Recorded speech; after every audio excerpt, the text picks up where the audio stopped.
Bueno, ¿qué tal? Es un gusto volver a estar con ustedes en este programa para valientes. Le damos la bienvenida el día de hoy a mi esposa, quien fungirá en esta ocasión como la entrevistadora. Regularmente yo soy quien entrevista a los invitados a este programa, pero en esta ocasión ella estará haciendo la entrevista. Hola, ¿qué tal? Muy buenas tardes. Pues mi nombre es Ivonne, soy la esposa de Ricardo García, quien es realmente el titular de este podcast, pero en esta ocasión pues me da el honor de ser yo quien lo entreviste porque creo que su historia también merece ser contada, merece ser conocida y pues me da mucho gusto que hayas aceptado que en esta ocasión podamos contarla de esta forma y creo que vale mucho la pena que la gente vea y conozca esta historia que es para valientes. Así es, la verdad es que ya teníamos tiempo pensando en grabar esta historia, sin embargo, por diferentes circunstancias que pues tal vez les vamos a platicar en este episodio, tuvimos que postergar por algunos meses la grabación de este podcast. Entonces, pues siéntanse todos bienvenidos, es un programa en el cual es un micrófono abierto, pero pues sí somos muy respetuosos. Muy bien, pues vamos a empezar por el principio. Yo creo que toda historia merece ser contada, pero en esta ocasión, pues eres tú, Ricardo, quien va a ser el protagonista de este testimonio de vida y pues qué padre que voy a ser yo quien te haga las preguntas. Siempre aprendo de ti, siempre aprendo cosas nuevas de tu historia, entonces pues qué padre que lo podamos compartir con los demás. Y pues vamos a empezar por el principio, me gustaría que pudieras contarnos desde tu infancia, quién eres, cómo fue tu infancia, cómo es tu familia. Bueno, pues yo soy originario de aquí de Ciudad Delicias. Sin embargo, la mayoría de las personas que vivimos en los municipios aledaños a la Ciudad de Delicias, nacemos en Delicias porque es el único hospital que existe, ¿verdad? Pero yo viví mi infancia desde que tengo uso de razón en la comunidad de Lázaro Cárdenas, que es un seccional que corresponde al municipio de Mioquí. Ahí yo viví mi infancia y me acuerdo, ¿no? Hay personas que dicen que se acuerdan desde los 3 años, desde los 5. Yo realmente hay cosas que recuerdo muy vagamente de pequeño, pero yo recuerdo que aquí fue donde yo crecí, en Lázaro Cárdenas, y pues mi papá, ¿verdad? El jornalero. Mi mamá pues en ese entonces se dedicaba al hogar y pues yo tenía una hermana, yo era mayor que ella 5 años, ¿verdad? Entonces éramos prácticamente los cuatro que vivíamos ahí en la colonia de Lázaro Cárdenas y pues esa era mi familia la que estaba conformada por cuatro personas. Entonces tú eres, retomando el tema, tú eres el primogénito, tú llegas a la vida de tus papás, tu mamá Silvia, tu papá Ricardo, llegas tú, tu mamá tuvo varios embarazos, llegaste tú, luego también hubo, si no me equivoco, otro bebé, ¿no? Sí, cuando nazco yo, ¿verdad? Que soy el hijo, el primogénito, pues posteriormente mi mamá se embaraza y ella se embaraza de otro niño, ¿verdad? De otro niño que este niño se llama Juan de Dios, que al momento de nacer duró tan solo unos días, tuvo ciertas complicaciones y falleció. Posteriormente, mi mamá se vuelve a embarazar y tiene mi mamá otra niña que se llamaba Saraí. Y igual, después de unos días de vida, mi hermana también fallece en el hospital. De ella recuerdo un poquito más porque ya creo que ya tenía como unos 3 años. Y ella fallece porque yo me acuerdo que decía que había tomado agua y que se le había ido a los pulmones y también fallece. Y ya como cuarta hermana, pues es mi hermana, que ella pues sí vive, ¿verdad? Abigail. Y ya posteriormente mi mamá tuvo, en este caso, otros Otras dos dos pérdidas. pérdidas, sí. Las otras dos pérdidas que tuvo, pues no, de ellos sí no tenemos una tumba como tal en el panteón, pero pues de mis otros hermanos sí tenemos tumba. Ok, eso quiere decir que fueron 6 embarazos, 6 bebés. Lamentablemente no todos pudieron continuar con vida, pero fuiste tú el que Dios eligió para ser el primero y que Dios permitió que siguieras creciendo. Luego llega después de 2 embarazos que lamentablemente también llegan a término, pero los bebés fallecen. llega tu hermana, tu primera hermana, que tú ves llegar a casa. ¿Cómo, no sé si recuerdas esa experiencia, cómo lo viviste?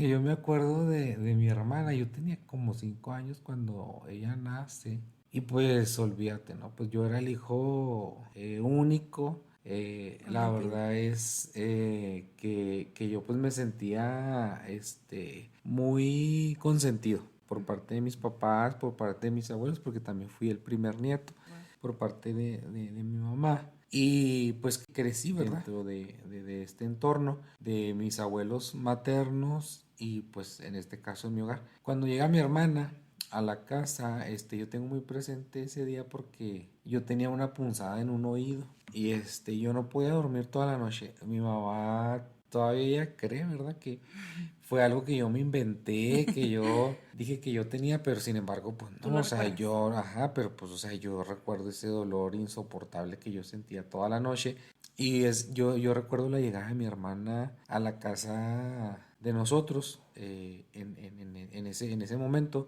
la recuerdo así. Claro que ya posteriormente pues fueron momentos muy alegres y Claro. muy felices, porque pues yo tenía a mi hermana, ¿no? Tenías alguien con quien compartir, era la niña también, aunque tú eras el consentido, ella también llegó a ocupar un lugar súper importante en tu familia de 4. Sí, y aparte pues ella era niña, ¿no? O sea, tal vez que yo creo que hubiera sido diferente si hubiéramos sido dos hombres, pero sin embargo ella como niña pues ella suplía esa Claro. necesidad de una niña, ¿no? Y pues no había una rivalidad como tal, ¿no? Qué padre. Y bueno, entonces llega tu hermana. ¿Y cómo fue tu infancia? ¿Cómo recuerdas los primeros años, quizás 10 años de tu vida, ya compartiendo con ella? Fueron años muy bonitos porque yo me acuerdo que pues yo entré a la primaria y pues te digo, yo le llevaba a ella como 5 años. Entonces, cuando yo estaba en sexto de primaria, pues ella entró a quinto. Perdón, ella entró a primero. Y cuando ella entra a primero, ¿verdad? Pues me toca estar en la primaria con ella. Y pues ahí convivíamos, lo que era cuando salíamos al recreo, al receso. Y nosotros pues ahí comíamos y de ahí pues ya nos íbamos juntos a la casa, ¿no? Era una convivencia muy bonita, muy, muy, muy sana, ¿verdad? Porque casi toda nuestra niñez se desarrolló en la casa de mis abuelos. Ay, qué padre. Entonces, yo me acuerdo que, pues, olvídate, los abuelos que no hacen por los nietos, ¿no? Sí. Entonces, éramos muy consentidos en ese sentido. Y pues también, ¿verdad? Por parte de mi papá y de mi mamá, ¿no? El consentido de mi mamá, pues era yo, y la consentida de mi papá, pues era mi hermana, ¿no? Entonces, en ese sentido fue algo muy, Muy bonito. muy bonito, sí, muy bonito. Y bueno, tuviste una infancia muy, muy bonita al lado de tu hermana. Platícame de tus primeras experiencias en la iglesia, porque obviamente conozco un poco de tu historia y sé que empezaste a ir a la iglesia de niño. ¿Cómo fue ese acercamiento? ¿Quién te invitó? ¿Cómo conociste de Dios? Sí, mi mamá llegaba a ir en ocasiones a la iglesia, sin embargo, pues no era constante que ella estuviera en la iglesia. Pero mi mamá tiene una hermana que se llama Vicky y ella pues estaba en el grupo de jóvenes y ella pues era la que me llevaba a la iglesia y yo iba con ella y también con mi abuela. Entonces ellas fueron las que me empezaron a llevar a la iglesia, que empecé a participar dentro de los grupos de la iglesia y pues ahí fue donde me empecé a involucrar en las cosas de Dios. Yo no te puedo decir que yo nací en una cuna o en un hogar cristiano porque no fue así. Yo te puedo decir que yo crecí siendo cristiano, yo crecí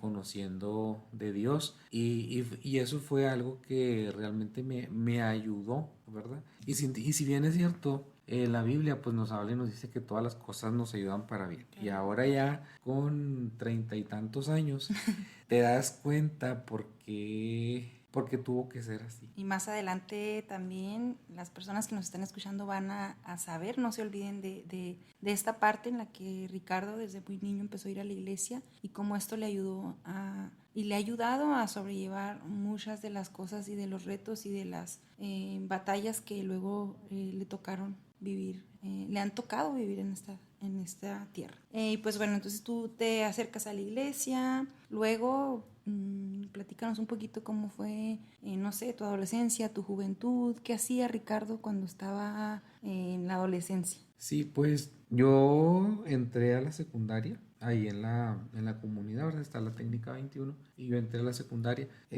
Pues no era el niño más inteligente, el joven más inteligente, sin embargo, siempre estuve en los cuadros de honor, porque pues me esforzaba, ¿no? Yo, como te lo comentaba desde el principio, yo miraba que mi papá pues era trabajador del campo, ¿no? Y batallaba, ¿no? Yo me acuerdo en una ocasión antes de ir a la secundaria, que mi papá me dijo cuando yo me gradué de la primaria, me dijo, aquí está, los que conocen las herramientas de trabajo de la labor, aquí está un asadón para que ya empieces a trabajar. Entonces yo me acuerdo que ese día yo hablé con mi mamá y yo le dije, oye mamá, pues sabes qué, yo no quiero trabajar, yo quiero estudiar, yo quiero terminar una carrera. Y en mi mente, en ese entonces, pasó y decía, porque yo quiero ser presidente de Lázaro Cárdenas. Claro que eso yo no se lo dije a mi mamá, ¿verdad? Yo lo único que le dije es que yo quería terminar una carrera profesional. Y me dijo mi mamá, sí, no te preocupes, vamos a hacer la lucha para que estudies hasta donde podamos, ¿verdad? También mi mamá nunca se comprometió a decirme, si te voy a apoyar, o sea, que termines una carrera, te voy a apoyar, no. Sino que dijo Fue ella, realista de alguna manera. sí, ajá. Entonces, pues entro a la técnica, pues ahora sí que como luego dicen, ¿no? A gritos y a sombrerazos, que las tareas, que esto, que aquello, que el camión. Entonces, pues yo sabía que tenía que esforzarme porque era un sacrificio muy grande el que estaba haciendo tanto mi mamá como mi papá para yo poder seguir estudiando, y pues yo sabía que no los podía defraudar, ¿no? Reprobando y ahora sí que saliéndome de clases y todo ese tipo de cosas, sino que tratar de hacerlo bien, y pues gracias a Dios porque Dios me ayudó en esa etapa de la secundaria. Que tuviste, y hasta ahorita tienes una mamá y un papá que te han apoyado muchísimo, cada uno a su manera, cada uno desde sus experiencias y desde sus posibilidades. Algo que siempre me ha asombrado mucho, parte de lo que hiciste muchas cosas para salir adelante, además de obviamente estudiar, ser buen hijo. Una de ellas, tu mamá te enseñó a ser buen vendedor. ¿Cómo te enseñó eso? Sí, la verdad es que pues mi mamá desde chico, ¿no? Ahora sí que podemos decir que es la vieja escuela, ¿no? Que te enseñan a hacer cosas. Mi mamá, parte de cuando yo estudiaba, lo que era en la secundaria, pues había ciertos gastos que con el recurso de mi papá pues no alcanzaba, ¿verdad? Porque te digo, mi papá era jornalero, y en ese entonces pues mi mamá empezaba a hacer, ella trabajaba en una casa en Chihuahua antes de que se casara con su juventud, y dice que ella ya aprendió a hacer pasteles, aprendió a hacer pan y todo este tipo de repostería. Entonces ella me dice, ¿sabes qué? Pues no nos alcanza. Ella vendía ciertos productos de catálogo por las casas, y luego también aparte me dijo, ¿sabes qué? Vamos a empezar a hacer este pan para vender, y pues de ahí salió, ¿no? Yo creo que ya ahora sí que la necesidad nos hace hacerlo, pero sí fue desde muy niño, y que realmente eso fue lo que mi mamá me enseñó, y que tenía que trabajar siempre desde que yo recuerdo, fíjate, tenía yo creo como 8 años, que a mí mi abuelo me llevaba a las pizcas de Chile, entonces, y me llevaba a trabajar. Para mí siempre el trabajo, ¿verdad?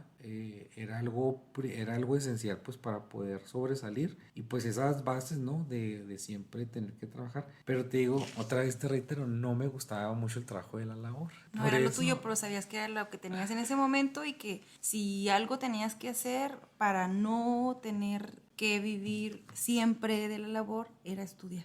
así es, sí. Era que, o sea, que me tenía que esforzar en algo, y yo sabía que la única forma en la que yo tendría y que podría salir adelante era a través del estudio. Del estudio. Entonces estudiaste la preparatoria, terminas la preparatoria y ¿qué sucede? Sí, terminó la preparatoria, entonces igual, ¿verdad? Fue el mismo ritmo, vendiendo empanadas, pan, mi mamá con sus ventas. Termino pues, en este caso la preparatoria, y pues viene el tema de la universidad, y pues aquí sí también se complicó un poquito más, porque aquí sí ya era, si me iba a estudiar, ¿verdad? A la capital, pues tendría que pagarme hospedaje, transporte, alimentación. Y ahí sí fue cuando dijo mi mamá, ¿sabes qué? Se me va a complicar más. Entonces busqué otra alternativa, ¿no? para poder estudiar y pues para poder trabajar. Y en este caso pues fue que tuve que trabajar y que tuve que estudiar. ¿Trabajabas de qué días? Trabajaba de lunes a viernes. ¿Y estudiabas los fines de semana? Estudiaba los fines de semana, sí, trabajaba. Empecé trabajando en una maquiladora en Chihuahua. ¿Cuáles eran tus horarios? Me iba como a las 4 de la mañana de Cárdenas, salía el camión y regresaba a las 5 de la tarde. De lunes a viernes. Sí, de 4 de la mañana a 5 de la tarde, o sea, prácticamente 13 horas. Así es, y pues el fin de semana pues era la escuela. Y el sábado todo el día a darle al estudio. Sí, desde las 8 de la mañana hasta las 6 de la tarde. ¿Y el domingo? Y el domingo era el día que iba a la iglesia. O sea, nunca dejaste de ir a la iglesia. Nunca dejé de ir a la iglesia. La iglesia se convirtió para mí como un refugio. Fue un refugio para mí porque en diferentes etapas, ¿verdad? Como por ejemplo, cuando yo estaba en la universidad, mis papás tuvieron problemas dentro de su matrimonio y pues ellos terminaron divorciándose. Sí, se divorciaron. Entonces es una situación que a veces se cree que únicamente pues afecta a los papás, ¿no? Pero si bien es cierto, pues afecta a uno como hijo. Y aunque ya seas tú adulto, también lo ves desde otra percepción y claro que pues eso te afecta, ¿no? Porque ves tu hogar desintegrado y pues tú nunca piensas que va a pasar. Claro. Y qué interesante esto que me estás diciendo porque me voy a ir varios años hacia el futuro y que es el presente ahorita. Esta experiencia, incluso Dios te permitió que tú la tomaras para bien, o sea, eso que tú pasaste para poder ayudar a otros en lo que estás haciendo ahorita actualmente de una manera honoraria en una asociación civil, pero bueno, no nos vamos a adelantar. Luego retomamos ese tema. Sin embargo, era importante mencionarlo porque luego a veces nos ahogamos, ¿no? En el medio de las circunstancias, sabemos que estamos en el ojo del huracán, pero cuando nos sometemos al control y hacia la voluntad de Dios, podemos estar tranquilos de que incluso esa circunstancia tan difícil que estamos atravesando, Dios la va a tomar para bien. Y justamente eso es lo que te pasa a ti más adelante, pero eso lo veremos en un ratito.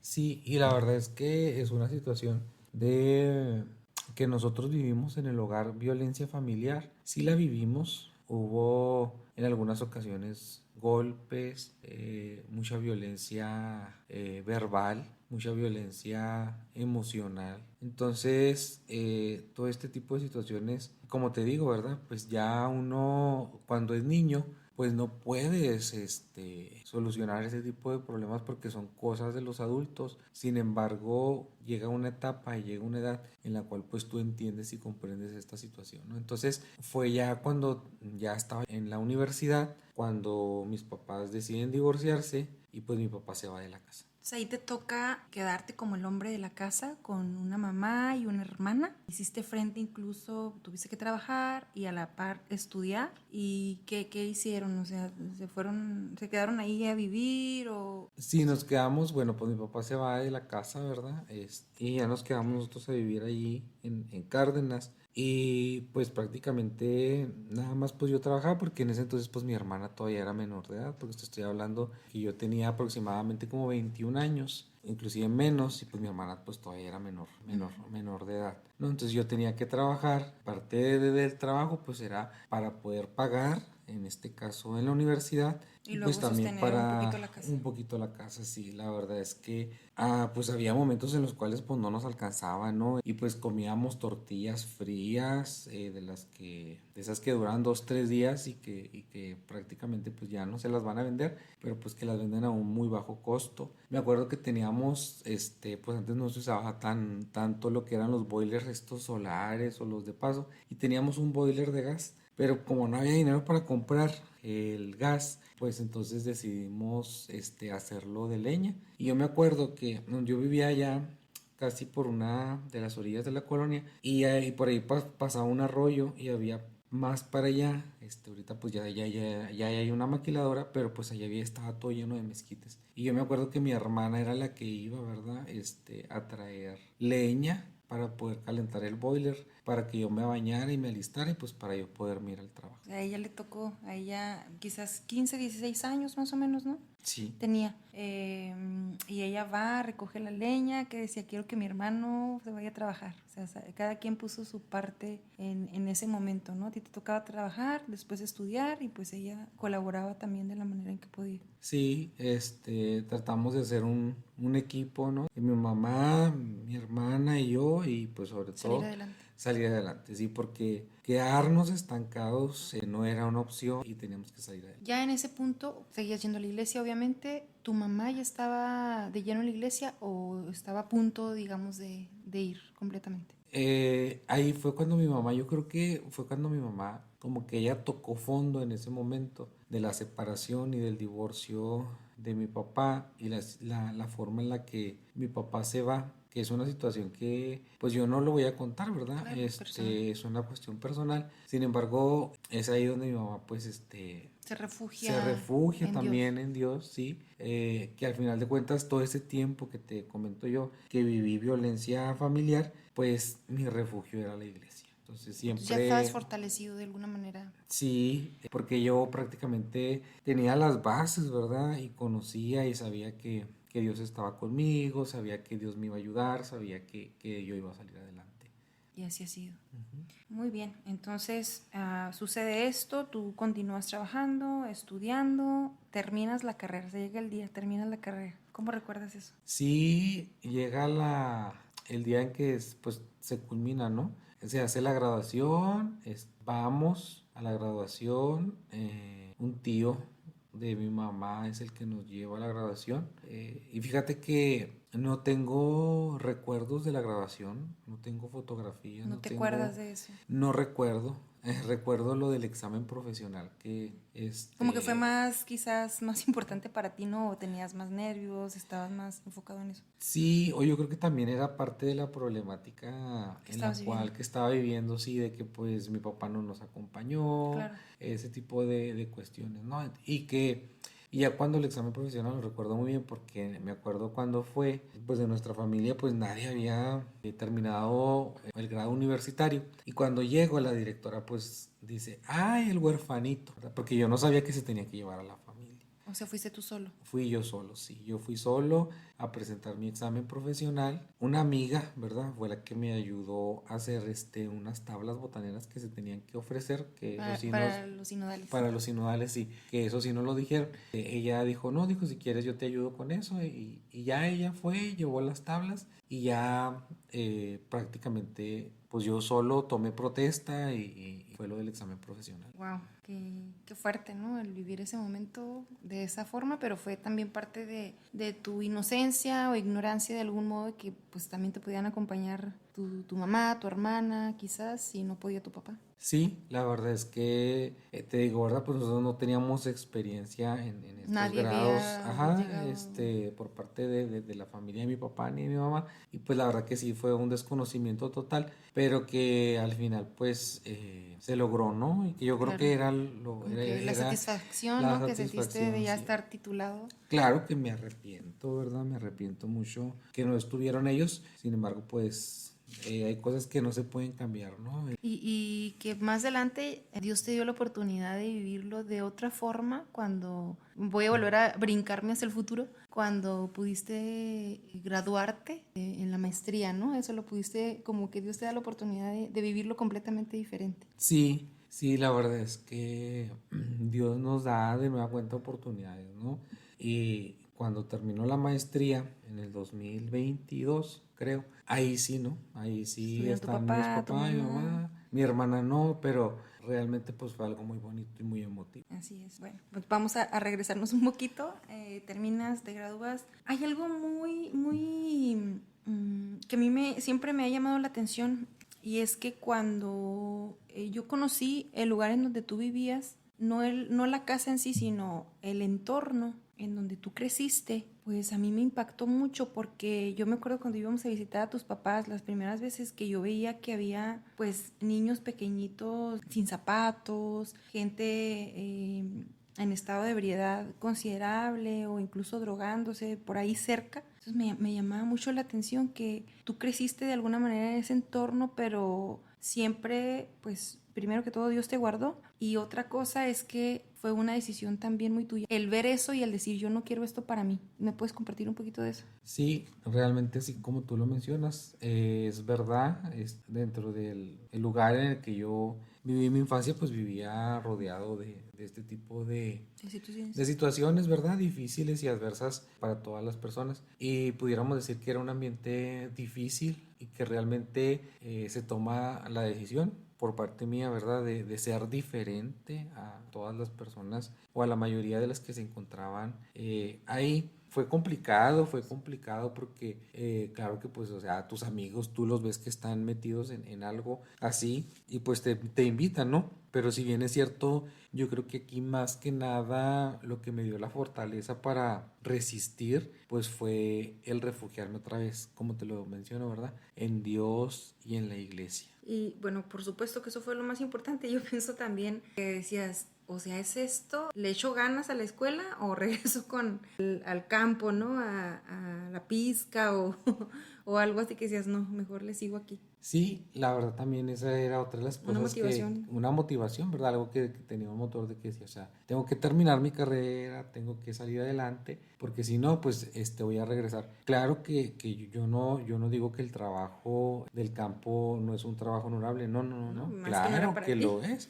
sí, nada más que yo creo que tenemos que entender, ¿verdad? Que hay personas que no les gusta, por ejemplo, hay personas que dicen, es que a mí no me gustan las matemáticas y Claro. pues no entran a las matemáticas, ¿verdad? Estudian una licenciatura y se van por una ingeniería, pero o sea, uno busca, ¿no? La manera y los trabajos. Sin embargo, el trabajo pues ahí estaba y pues ese tenía que desarrollar y que en su momento lo hice, ¿verdad? Porque pues Claro. o sea, aprendí a andar en la limpia, aprendí a piscar algodón, aprendí diferentes actividades que Del se campo. realizan en el campo. Y que pues también es muy valioso porque también si algo le debes incluso a lo que ahorita tú tienes, a lo que ahorita tú eres, se lo debes al campo a través del trabajo de tus papás, ¿no? De tu papá, también tus abuelos trabajaron mucho tiempo en el campo. Entonces, la historia de tu familia también se ha forjado por el trabajo duro en el campo. Sí, sí, sí, sí. Todos, la mayor parte de mi familia, pues es trabajadora del campo, ¿no? Entonces es algo ¿Qué agradecer? que agradecer, exacto, o sea, es algo que agradecer y porque pues vivimos en una zona agrícola en la cual pues la Claro. mayor parte, el trabajo en temporadas pues es agrícola y pues de aquí pues todos nos beneficiamos, ¿no? Sino que simplemente era un trabajo que pues a mí no me gustaba realizar, ¿verdad? Querías otra Entonces, cosa. y yo Tú quería otra tenías más cosa. bien en tu mente otra cosa que es mucho lo social, porque tú eres muy social. Tú tenías como otro tipo de ideales. Ahorita mencionaste que cuando estabas niño, adolescente, en tu mente estuvo, yo quiero ser presidente de Cárdenas. ¿Por qué querías ser presidente? Fíjate que cuando yo estaba en la primaria, un día yo me acuerdo que estábamos en la casa de mi abuela, que es mi mamá, que yo le digo mamá, y estábamos en la sala y ya eran como las 7 de la tarde y recuerdo que ese día llegó mi tío Julio a la casa y empezó a hablar de los candidatos que andaban jugando para presidentes y de las propuestas, todo lo que se habla, ¿no? De cosas de Políticas, política. Y yo empecé a escuchar y me gustó el tema. el tema, me gustó el tema y dije, dije yo un día cuando sea grande, cuando tenga 60 años, voy a ser presidente. Y pues realmente fue mucho antes, ¿no? Fue casi 30 años antes o más que logré este sueño y esta aspiración. ¿Y por qué quería ser presidente? Porque conocía las necesidades. Y veías, ¿no? O sea, el entorno tan difícil con los niños, los jóvenes. Fue parte también de decir, no, yo no lo voy a entrar a eso, pero aparte yo no voy a buscar cómo ellos tampoco lleguen a esto. Sí, claro, era realmente, ese era cuando me preguntaba la gente, ¿no? ¿Y usted por qué quiere ser presidente? Y yo le decía, ¿verdad? Porque yo conozco las necesidades de la gente, porque yo viví con esas necesidades, nadie me las va a venir a platicar a mí, porque yo sé que hay mucha necesidad. En esa manera y en esa cultura que crecí, ¿verdad? Del esfuerzo, pues fue donde me fui formando y pues fue lo que me dio las herramientas para poder conocer y saber lo que realmente la gente necesita. Pero antes de que tú lograras ese sueño que tenías de ser presidente de Lázaro Cárdenas, pasaron otras cosas, ¿no? O sea, estuviste primero trabajando, tuviste un despacho, pasó una serie de eventos, incluido, si no me equivoco, lo de tu hermana. ¿Puedes platicarnos un poquito de esa parte? Sí, pues realmente, bueno, pues cuando me graduó, culminé la universidad y entró a trabajar en el DIF, en el Desarrollo Integral de la Familia, como honorario, como asesor jurídico ahí en casa. Y empezó a brindar asesorías jurídicas, duró como un año y posteriormente ya llego al municipio de Meoqui y me hago pues el representante legal del ayuntamiento de Meoqui. Y culmina esa administración y posteriormente empiezo a trabajar en otra administración, ya dentro de la función pública, ¿verdad? Ya fue prácticamente, fue pura función pública y entro a trabajar en otra administración como secretario tesorero dentro del seccional de Lázaro Cárdenas y pues ahí estoy trabajando. ¿Qué sucede en el 2011? En el 2011 pasa la situación de lo de mi hermana. Yo tenía un despacho, como bien dijiste, en el centro de la comunidad y aparte teníamos una papelería. Y mi hermana nos ayudaba ella con la papelería y me ayudaba con el despacho porque era un mismo local, pues estaba en una parte estaba la papelería y en otra parte estaba el despacho. En agosto nosotros teníamos un programa de radio que se llamaba Ministerio Sarara. Recuerdo bien que era un lunes y ese día nosotros saliendo del programa nos fuimos a cenar unas enchiladas. ¿Tú y quién? Porque dicen nosotros, pero ¿quiénes son Sí, nosotros? Yo y la hermana Camelia, que éramos los que estábamos en el programa. Y nos fuimos a cenar y me acuerdo que pedí, que decían que estaban muy ricas ahí de ese lugar, pues las enchiladas. Ya la verdad que eran como las 9 de la noche porque nuestro programa era de 8 a 9 de la noche. Y como que no me cayeron bien esas enchiladas. Y se me revolvió el estómago y dije, qué raro, dije, me siento raro.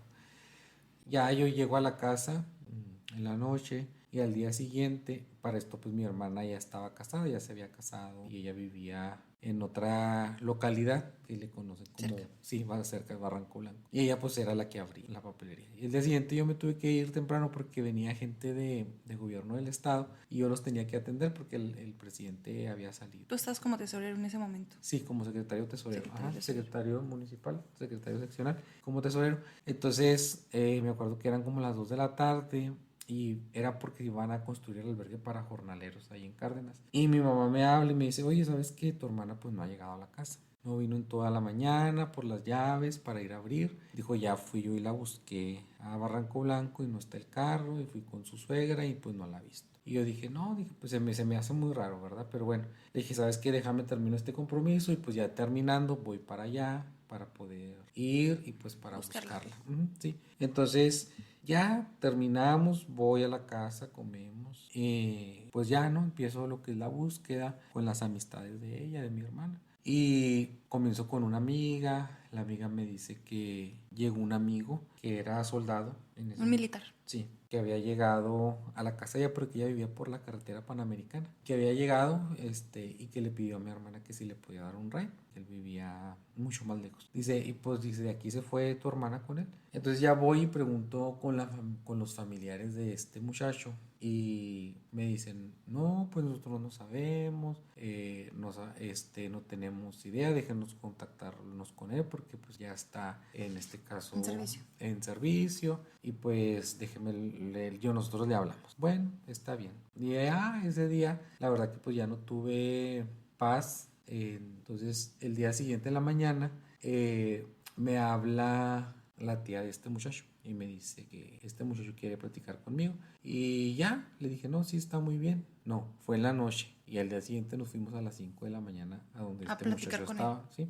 Entonces cuando llego yo pues ya me platica y todo y le digo yo, me dice que sí, que le dio el ride, que se quedó a una cuadra de donde él estaba, de la casa de la tía, pero que a mi hermana le había dado sed y que él se bajó y fue a traerle un vaso de agua, que cuando él regresó, él alcanzó a ver que estaba una camioneta atrás del carro, que eran 2 hombres armados y que bajaron a mi hermana y que se la llevaron. Y ya le dije yo, ¿y el carro? Y me dijo él, también. Entonces... O sea, se llevaron el carro. Sí. Él le pidió ride a ella andaba en su vehículo, ella le da el ride, lo deja y al él a ir a traer el vaso de agua, sucede que los hombres armados se la llevan junto con el carro. Así es, y él dice de los hombres armados porque pues en ese entonces, en el 2011, estamos hablando que se desató una ola de violencia, que si bien es cierto, mi hermana había ocasiones en las que no se regresaba a la comunidad que ella vivía porque a ella le había tocado como 2 o 3 enfrentamientos. Entonces el esposo le decía, quédate cuando pase Con tus eso, papás. quédate con tus papás para que no te vayas a quedar en un fuego cruzado y pues te vaya a pasar algo, ¿verdad? Entonces, por eso el esposo, él pues dice, no llega, pues se quedó con sus padres, ¿no? Entonces es ahí ese tiempo que se queda ahí de muerto, ¿no? Entonces ya le dije yo, no, ¿sabes qué? A mí esta información no me sirve, yo necesito encontrar a mi hermano. Muchas gracias. Salgo de ese lugar y empiezo a avanzar en la camioneta y me habla la tía otra vez y me dice que me regrese porque quiere hablar conmigo su sobrino.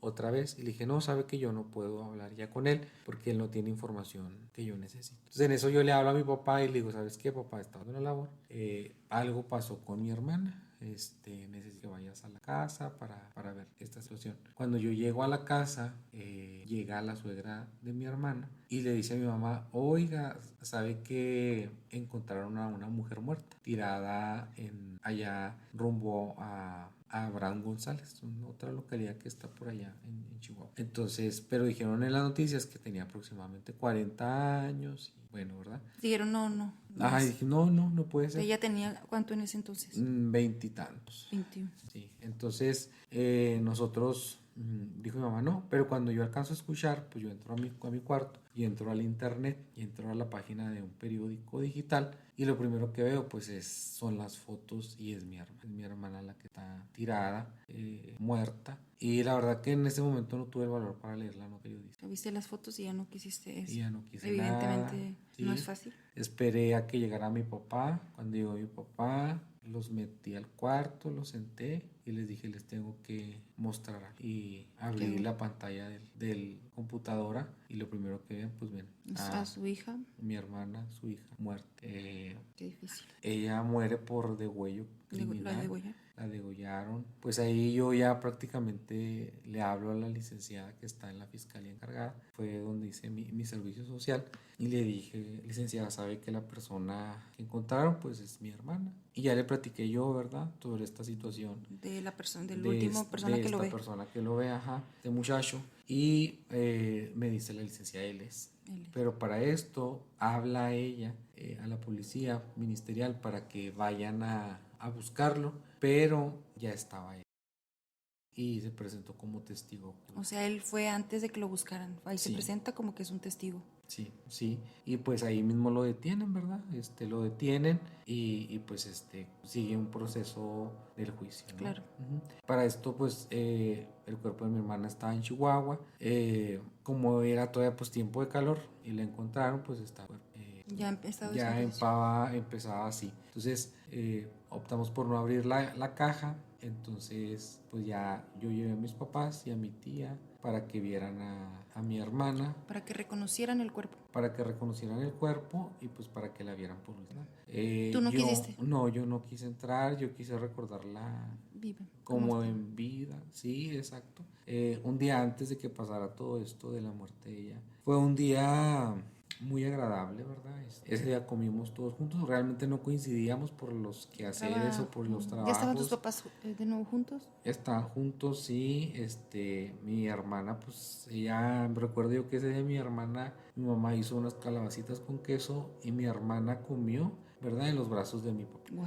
Y yo me fui a trabajar ese día y mi mamá también se fue a trabajar.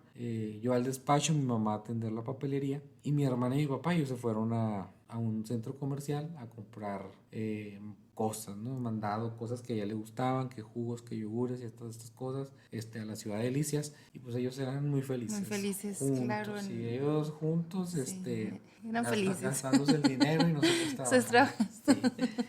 Pero ¿Y tú lo crees recordar así? Yo lo recuerdo así, sí. Ese es el momento ese es el último momento feliz, de las sonrisas, de la alegría, y eso es para mí con lo que quisiste con lo que me quise quedar. Y ya la verdad, ya mi mamá con el paso de los años, porque pues ya te estoy hablando de prácticamente 13 años, de qué pasó esto. Mi mamá pues ya sí me platica, ¿verdad? Que el cuerpo estaba cuchilladas por todo el cuerpo. Dice mi mamá que esta persona la tasajeó, No puede ser. le metió puñaladas por todas las partes del cuerpo y al final pues la degolló y mi hermana pues muere por degüello criminal porque ella cuando va y esta persona y la deja ahí, la avienta, la tira, ella allí se desangra y ahí fallece a las 12 de la mañana. A las 12 de la mañana. Ay, qué fuerte, la verdad, eso es algo que yo ni siquiera puedo imaginarlo. Yo creo de lo más duro que te ha tocado vivir en la vida. Pero dentro de esto, volvemos al tema porque creo que es lo más importante también. Estaban fortalecidos en el Señor. Tu mamá ya estaba de lleno en la iglesia, tú también. Platícanos acerca de los funerales. Creo que el funeral fue algo también sobrenatural. Sí, yo recuerdo, bueno, en ese entonces tenemos una tía que vive en Baja California Norte. Iba a venir al funeral y el cuerpo lo íbamos a tener que estar velando dos días en la funeraria. Y en ese entonces fueron muchos servicios los que se ofrecieron en la funeraria, en el cual muchas personas fueron a predicar, fueron a hablar de Dios. Y yo creo que ahí se cumple el propósito, ¿verdad? Por el cual, como testimonio, pues mi hermana, ¿no? Claro. Que permitía que las personas acercaran a Cristo. Y también muchas personas nos comentaron a mi mamá y a mí, ¿verdad? Que había sido un funeral muy diferente porque ellos pensaban que iba a ser un funeral pues, Desgarrador. Desgarrador por la noticia, por la manera en la que murió. Sin embargo, pues realmente Dios nos fortaleció, Dios fue el que nos ayudó y Dios fue el que nos sostuvo en una de las pruebas, ¿verdad? Que pasamos por ese momento, que fueron de las más, ahora sí que pues tristes, pero sabemos que pues tenemos un consuelo, ¿no? Que pues un día la vamos a volver a ver y pues vivimos con esa esperanza de volver a verla un día a ella. Amén, amén. Pues la verdad que este es de los episodios más tremendos que conozco de tu vida.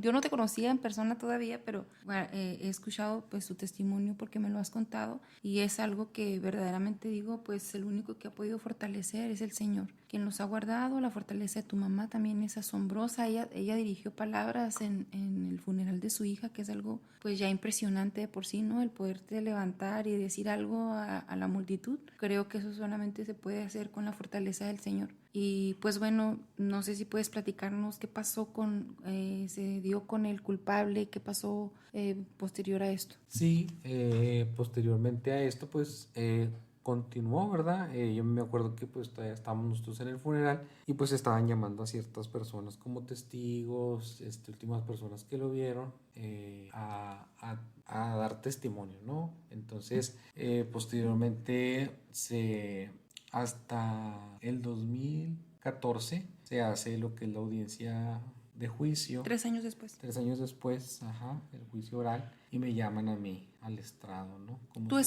seguías como secretario tesorero? no, en ese momento yo ya estaba como presidente. Ya eras el presidente de Lázaro Cárdenas. Sí, y en ese momento, pues ya que me llaman, pues es volver a vivir, ¿no? Claro. A revivir todo. Yo recuerdo que yo duré como 2 horas y media sentado ahí en el estrado y en un momento, ¿verdad? La juez dijo, ya no hay que revictimizar.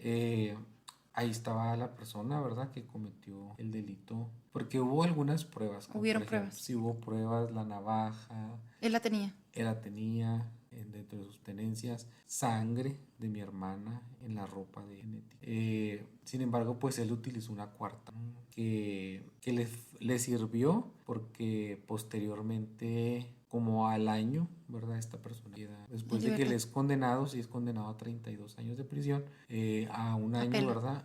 Apela, sí, somete un recurso de casación y pues él queda libre. Impresionante, o sea, cómo es que a veces son las cosas que no entiendo de la justicia terrenal. Nuestro sistema de justicia tiene pues grandes deficiencias y luego ocurren este tipo de injusticias.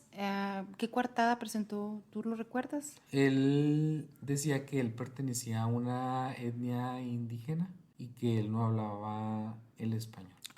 3 años después. Sí, entonces que él no hablaba el español y pues que se le violentó su derecho, pues no estuvo asistido de un intérprete, por lo tanto pues consideraron elementos suficientes para poderle ayudar, porque se le había violentado que tenía, y pues entró la comisión que protege los derechos de los indígenas y entró diferentes entes a ayudar en este tipo de juicio. Te voy a ser muy sincero, yo la verdad del juicio supe poco. No quisiste estar No quise saber, no quise ver la carpeta, no quise ver fotos. Yo había decidido perdonar la situación. Tuve que ir, ¿verdad? Porque pues me llamaron al estrado y es una obligación que tenía. Y yo tuve que ir a contar todo lo que Lo que te pasó. Lo que pasó, lo que yo te conté. ¿Cómo llegaste con él? Cómo llegué con él, la pequeña investigacióncita que hice de cómo llegué con él. Y en este caso de que él realmente, él sí conocía a mi hermana y él sí hablaba perfectamente el español, Claro. porque él estuvo en 2 ocasiones en la casa. Sin embargo, pues esta situación... te digo, ¿verdad? Yo por eso del juicio no quise saber, porque yo decidí perdonar y aparte sentía que eso era algo que como que me iba a dañar Claro. más, entonces no quise conocerlo y por eso te platico, tal vez no te puedo platicar las cosas muy técnicas ni del Porque juicio. no las viviste, decidiste no estar. Sí, y porque no íbamos a las audiencias, a diferencia de otras personas que son familiares que están en todas las audiencias, que están en los alegatos que están, a nosotros sí se nos llamaba, se nos avisaba, pero nosotros optamos por no ir. Bueno, creo que algo que ustedes entendieron es que la justicia terrenal, como ya lo mencioné, tiene sus grandes deficiencias, pero no es esa justicia a la que ustedes apelaron, es a la justicia divina y sobre todo a esta parte de perdonar, porque el perdonar te libera a ti, el perdonar te da paz a ti, independientemente de lo que pase con la otra persona y de la justicia que va a tener que enfrentar, sea terrenal o divina. Ustedes decidieron estar en paz, ustedes decidieron liberar. Y creo que eso es algo, parte fundamental del proceso de sanación. Entonces, por eso ahora te podemos escuchar muy entero platicando esto que ha sido verdaderamente súper difícil. Y el que te podamos escuchar entero, sin quebrarte, aunque quizás, por supuesto, es doloroso todavía, pues es parte de eso, ¿no? De esa paz que solamente viene de Dios. Sí, sobre todo eso, y la fortaleza en Dios. Y te digo, ¿verdad? La decisión que tomamos de perdonar, porque realmente si tú quieres decir, es que yo necesito sentir el querer perdonar a una persona, pues no, ¿verdad? Porque el perdonar no es un sentimiento, es una decisión. Entonces nosotros firmemente tomamos la decisión de perdonar y, como dices tú, ¿verdad? Apelar a la justicia divina, y pues decimos, si aquí en la tierra no hay justicia, pues sabemos que tarde que temprano pues Dios hará justicia y pues que está todo en sus manos. Así es. Y bueno, hay gente que dice perdonar es olvidar, el olvido no existe. Perdonar es seguir recordando, pero sin que te duela. Es dejarlo ir. Y eso es lo que ustedes decidieron. Me parece muy importante, muy interesante lo que hemos visto hasta ahorita, cómo has abierto tu corazón, cómo has abierto tu historia. Hay un versículo de la Biblia que me gusta mucho y creo que, no sé, de alguna forma se asemeja a lo que tú nos has contado sobre tu vida hasta aquí. Dice la palabra de Dios en Job, capítulo 2, versículo 10. Todo lo que Dios hace es bueno y todo lo que permite es necesario. Aunque a veces no lo comprendemos, pero con el paso del tiempo y a través de él, Dios nos va dando respuestas a muchas de las cosas que vivimos y sobre todo pues la fortaleza cuando nos refugiamos en él. Y pues la vida siguió, ¿verdad? Después de esto que le sucedió tan lamentable a tu familia, la vida siguió. ¿Qué pasó después de este episodio tan fuerte que vivieron en tu familia con la pérdida de tu hermano? No te pierdas la segunda parte de este podcast. Ricardo continuará compartiendo con su audiencia sobre su propio testimonio de vida. Un podcast para valientes.